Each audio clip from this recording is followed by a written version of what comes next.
Questo è Savonara, le nostre tradizioni che vanno lontano, lontano nel tempo. Questo è un balletto tipico saponarese, curato e inventato dall'ormai compianto Ugo Venuti, una persona che è simbolo della cultura di Savonara, che con tanto amore ha cresciuto i bambini, i genitori e i nonni, arrivando fino ad oggi, anche se la sua presenza non c'è più, è rimasta l'anima di Ugo Venuti, e in tutti i casi c'è il fratello Renato che suona la chitarra e che tiene unito ancora il gruppo folcloristico di Melograno.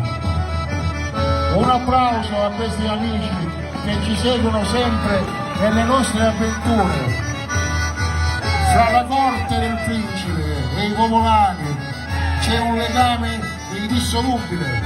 c'è una storia, c'è una vera storia,